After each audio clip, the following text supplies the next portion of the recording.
అత్యాధునిక labs, international collaborations, advanced placements. మీ dream career ని రీచ్ అవ్వడానికి మీ best choice Godavari global university. Welcome to iDream media. So జనరల్గా HbA1c ఎంత ఉంటే అది షుగర్ అన్నట్లు, డయాబెటీస్ వచ్చినట్లు. సో ప్రీ డయాబెటిక్ కండిషన్ అని చెప్తూ ఉంటారు కదా, అప్పుడు లెవెల్స్ అనేవి ఎలా ఉంటాయి పూర్తిగా తెలుసుకుందాం. మనతో పాటు ప్రముఖ internal medicine specialist doctor Rajesh Ukkala గారు ఉన్నారు. డాక్టర్ గారు నమస్తే అండి. నమస్తే. డయాబెటీస్, ప్రీ డయాబెటీస్ ఇలా చెప్తూ ఉంటారు. అంటే డయాబెటీస్ అంటేనే అందరికీ కంగారు వచ్చేస్తూ ఉంటుంది, అమ్మో డయాబెటీస్ వచ్చిందా, మందులు వాడాలా, ఇట్లాగా. మందులు వాడకుండా ఉండే కండిషన్ కూడా ఉంటుందని చెప్తారు డాక్టర్ గారు, ఏంటది? సో బేసిక్లీ ఈ డయాబెటీస్ గురించి మాట్లాడుతున్నప్పుడు మనందరికీ తెలిసిన విషయం ఏంటంటే ఈ 5.7 వరకు యాక్సెప్టబుల్, అంటే below 5.7 acceptable. HbA1c 5.7. So HbA1c ఎప్పుడైతే 5.7 నుంచి పైకి వెళ్తుందో 5.8, 5.9, 5.10 అలా వెళ్తున్నప్పుడు దీన్ని ప్రీ డయాబెటిక్ కింద క్యాస్టర్. సో ప్రీ డయాబెటిక్ ఉంది అనగానే ఫస్ట్ అలర్ట్ అవ్వాల్సింది పేషెంట్. ఎందుకంటే ప్రీ డయాబెటిక్ స్టేజ్లో కూడా మనకి అవయవాల మీద డ్యామేజ్ జరుగుద్ది. సో ప్రీ డయాబెటిక్ స్టేజ్ని నెగ్లెక్ట్ చేయకండి.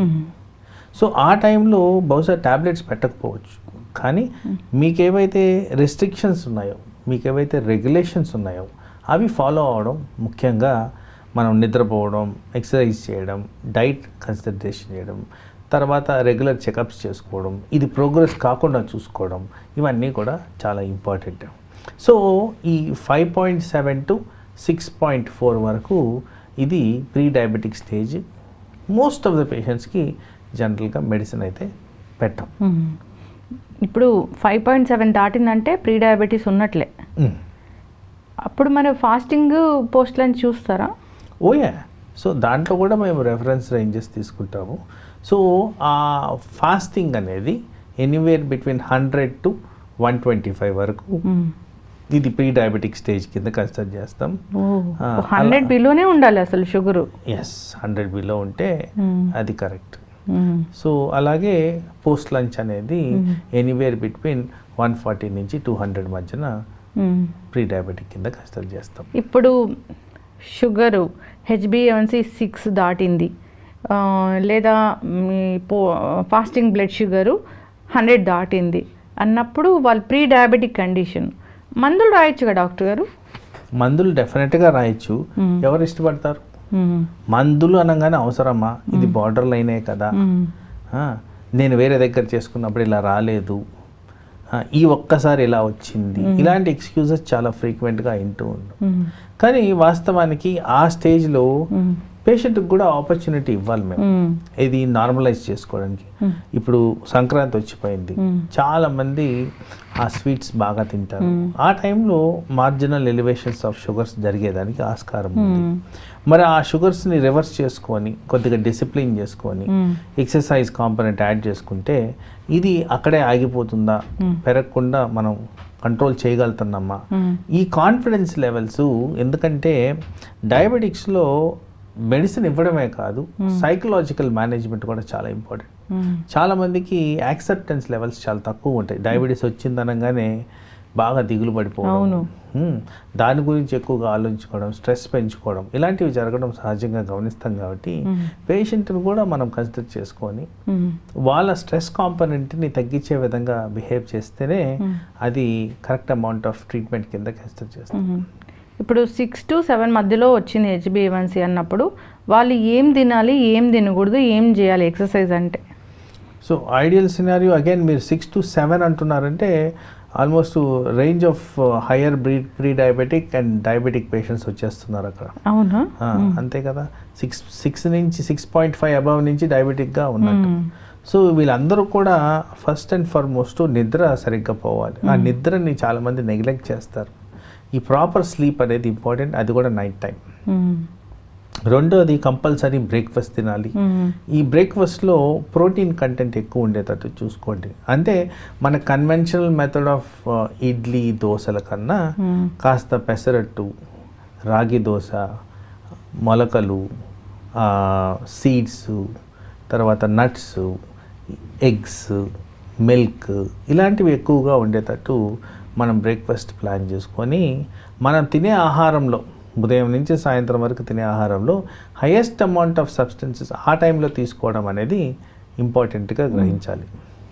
తర్వాత మీరు అన్నట్టు మధ్యాహ్నం కాస్త అమౌంట్ ఆఫ్ రైస్, ఎందుకంటే మనందరికీ సౌత్ ఇండియన్ పాపులేషన్లో రైస్ తినాలని క్రేవింగ్ ఎక్కువ ఉంటుంది. సో కాస్త అమౌంట్ ఆఫ్ రైస్. అయితే నేను ఇక్కడ రికమెండ్ చేసేది ఏంటంటే డైరెక్ట్గా రైస్ తీసుకునే దానికన్నా కొంత పోర్షన్ ఆఫ్ రైస్, కొంత పోర్షన్ ఆఫ్ మిల్లెట్స్ మిక్స్ చేసుకొని మీకు ఏదైతే అనుకూలంగా అనిపిస్తుందో ఆ విధంగా మనం రైస్ని తయారు చేసుకుంటే కాస్త కార్బోహైడ్రేట్ కన్జంప్షన్ తగ్గిపోద్ది. తర్వాత మిల్లెట్స్ ద్వారా వచ్చే అడ్వాంటేజ్ కూడా మనకి వస్తుంది. రైస్ అంటే అసలు వైట్ రైస్ అసలు తీసుకోకూడదు. అదే కాస్త పోర్షన్ ఆఫ్ వైట్ రైస్, కాస్త portion of millets, A millet నచ్చితే ఆ మిల్లెట్. రాగులు ఎక్కువగా మిక్స్ చేస్తుంటారు. సో ఆ రాగి ముద్దలో ఇలాంటిది కూడా యాడ్ చేసుకొని వాళ్ళకి తగినంత రైస్ ఎంత వీలైతే అంత తగ్గించుకోవడం, ఇలాంటివి చేసిన దానివల్ల మనం కార్బోహైడ్రేట్ ఇంటేక్ని తగ్గించుకోవచ్చు. ఎందుకంటే ఇక్కడ కార్బోహైడ్రేట్ బాడీలో వెళ్ళడం కూడా ఇంపార్టెంట్, వెళ్ళాలి, కంపల్సరీ వెళ్ళాలి. సో ఆ విధంగా కాస్త అమౌంట్ ఆఫ్ రైస్ అనేది తీసుకోవడం కూడా ముఖ్యం. అసలు రైస్ తీసుకోకూడదు అంటేనే సగం డిప్రెషన్ వస్తుంది, స్ట్రెస్ వస్తుంది, స్వీట్తో కూడా చాలా వస్తుంది. సో ఇలాంటివన్నీ మనం అవాయిడ్ చేసుకునే దానికి పేషెంట్ అడ్జస్ట్మెంట్కి టైం ఇవ్వాలి. నైట్ డిన్నరు అసలు షుగర్ లెవెల్స్ పెంచడంలో బాగా హెల్ప్ చేస్తుంది నైట్ డిన్నర్ అంటారు. ఈ డిన్నర్లో అసలు ఏం ఉండాలి, ఏం ఉండకూడదు, ఏ టైంలో డిన్నర్ చేయాలి ఈ ప్రీ డయాబెటిక్ కండిషన్ ఉన్న వాళ్ళు? First and foremost night dinner అనగానే గుర్తు రావాల్సింది టైం. టైం అనేది 7:30, 8 మధ్యన తినాలి. ఇది ఫస్ట్. అందరికీ కూడా ఆఫ్టర్ అన్ ఎగ్జాస్టివ్ డే బాగా అలసిపోయి వచ్చిన తర్వాత కాస్త కడుపు నిండా తిని పడుకుంటే బాగుంటుంది, నిద్ర బాగా పడుతుంది. చాలా మందికి ఉన్న ఒపీనియన్. అంటే పొద్దున్న నుంచి కష్టపడేస్తారు కదా. సో అది అవాయిడ్ చేయడం ముఖ్యం. So light amount of food, చాలా మినిమల్గా ఫ్యాట్, ఆయిల్ కాన్సన్ట్రేషన్ ఉండేది, reasonable amount of protein, easily digestible protein, body friendly protein అంటే మిల్క్, ఎగ్, సోయా ఇలాంటివన్నీ కూడా మనకి బాడీకి ఫ్రెండ్లీగా ఉండే ప్రోటీన్. తర్వాత కాస్త ఫైబర్ కంటెంట్ ఉన్న వెజిటబుల్స్, వీలైన చోట ఈ షుగర్ తక్కువ ఉన్న ఫ్రూట్స్ ఇలాంటివి తీసుకోవడం ముఖ్యం. అండ్ అర్లీ ఫినిష్ చేయడం ముఖ్యం, చాలా లైట్గా తీసుకోవడం ముఖ్యం. ఇలాంటివి చేస్తే మీరన్న ఆ ఫాస్టింగ్ షుగర్ స్పైక్స్ లేకుండా మనం అవాయిడ్ చేసుకోవచ్చు. ఇప్పుడు మౌంజారో ఇంజెక్షన్ వచ్చింది కదా, షుగరు అప్పుడప్పుడే వస్తుంది అన్నప్పుడు వాళ్ళకి సరైన మోతాదులో మౌంజారో ఇంజెక్షన్ వచ్చి రివర్స్ చేయలేమా? బేసిక్లీ మౌంజారో ఇంజెక్షన్తో రివర్స్ చేయాల్సిన అవసరం లేదు ఇక్కడ. అగైన్ మీరు ఇది కంఫర్టింగ్ థింగ్. సో దానికన్నా ముందు అంటే అసలు ప్రీ డయాబెటిక్ స్టేజ్లో మందు వేసుకోమంటేనే నచ్చని వాళ్ళు ఇంజెక్షన్కి ఎలా నచ్చుతారు? అంటే మొత్తం తగ్గిపోతుంది కదా డాక్టర్ గారు? మొత్తం ఏం తగ్గదు. మౌంజారో ఇంజెక్షన్కి క్లారిటీ ఇవ్వాల్సింది దాని కారణంగా మీకు షుగర్ అదుపులో వస్తుంది, వెయిట్ తగ్గుతారు. బట్ ఆ మెడిసిన్ వాడినంతసేపే ఆ బెనిఫిషియల్ ఎఫెక్ట్స్. అది మానేసిన తర్వాత బహుశా 3-4 మంత్స్లో మళ్ళీ రివర్స్ అయ్యేదానికి కూడా ఛాన్స్ ఉంది, అది గ్రహించాలి. అంటే ఇప్పుడు షుగర్ ఒక 200 ఉంది, 300 ఉంది, మేము ఒక 3 నెలలు వాడాము మౌంజారో ఇంజెక్షన్, అది లెవెల్కి వచ్చింది, సో 130కో ఎంతకో వచ్చింది అన్నప్పుడు మానేయాలి కదా. సో మీరు లెవెల్కి వచ్చిందని మానేసినప్పుడు రివర్స్ కాదని గ్యారంటీ ఎట్లా? మళ్ళీ ఎప్పుడు మీకు ఆ రిజల్ట్ వచ్చింది మౌంజారో వల్ల, మౌంజారో ఎఫెక్ట్ తీయంగానే రివర్సల్ అనేది ఛాన్స్. అది కూడా మౌంజారోతో వచ్చే డాక్యుమెంట్లో ఉంది. మీరు సస్టైన్డ్గా వాడిన తర్వాత మీరు ఇది స్టాప్ చేస్తే దాని నుంచి వచ్చే బెనిఫిషియల్ ఎఫెక్ట్స్ కూడా రివర్స్ అయ్యేదానికి ఛాన్స్ ఉంది అనేది రాస్తుంది. కాబట్టి ఆ ఛాన్సెస్ ఎక్కువగా ఉంటాయి. ఇప్పుడు తగ్గాలి అంటే పూర్తిగా మేము మందు వాడుకొని పూర్తిగా తగ్గించుకోవాలి అంటే ఆపాక కూడా మేము లైఫ్ స్టైల్ మళ్ళీ మెయింటైన్ చేయాల్సిందే. Absolutely correct. అది చాలా ఇంపార్టెంట్ హైలైట్ అది. సో ఇది ఓన్లీ ఒక బ్రిడ్జింగ్ గ్యాప్. ఇంజెక్షన్ రూపంలో మనం ఏదైతే బెనిఫిషియల్స్ తెచ్చుకుంటున్నామో దాంతో సైమల్టేనియస్గా మీరు న్యాచురల్ పద్ధతుల్లో ఏవైతే చేయాలో అవన్నీ కంటిన్యూ చేస్తూ Mounjaro or any other injection ద్వారా వచ్చే బెనిఫిట్స్ని మనం పొందినప్పుడు దాన్ని సస్టైన్ అయ్యే విధంగా మన లైఫ్ స్టైల్ని మార్చుకోవాలి. ఇప్పుడు మౌంజారో మంచిదా, ఇన్సులిన్ మంచిదా? అంటే ఇక్కడ సిచ్యువేషన్ ఏంటంటే ఏ విధంగా మనకి డయాబెటీస్ వస్తుందని మీరు చూసుకోవాలి.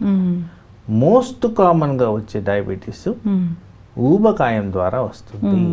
సో ఊబకాయానికి దీనికి లైసెన్స్డ్ అని చెప్పేస్తున్నారు. సో ఈ ఇంజెక్షన్స్ ఏవైతే ఉన్నాయో దాంట్లో వెయిట్ తగ్గించే తత్వం ఉంది. ఇన్సులిన్కి అది లేదు కదా, ఇన్సులిన్ బరువు పెరుగుతారు. ఎస్. సో అందుకోసం డెఫినెట్లీ ఉన్న సిచ్యువేషన్ బట్టి చూసుకుంటే ఈ వచ్చిన కొత్త generation of injections are helpful for weight reduction and also sugar regulation. Doctor గారు, షుగర్ మందులు వాడేవాళ్ళు కూడా చాలామంది సన్నగా అయిపోతారు డాక్టర్ గారు. ట్యాబ్లెట్స్ వాడేవాళ్ళు కూడా, అది ఏంటి? సో ఇక్కడ ఏంటంటే డయాబెటీస్ వచ్చింది అని గ్రహించే లోపల చాలామంది వెయిట్ రిడక్షన్ గురవుతూ ఉంటారు. మజిల్ లాస్, స్కిన్లో ఉన్న టెక్స్చర్ పోవడం, ఇవన్నీ కూడా at the time of diagnosis ఇది బయటపడుతుంది. ఈ మధ్య సడన్గా వెయిట్ తగ్గుతున్నాను పరీక్షలు చేసుకుంటే డయాబెటీస్ బయట వచ్చింది చాలామంది చెప్తుంటారు. సో ఆ కారణంగా మనకి వెయిట్ తగ్గడం అని జరుగుద్ది. వాస్తవానికి అది నెగిటివ్ ఆస్పెక్ట్ ఆఫ్ డయాబెటీస్.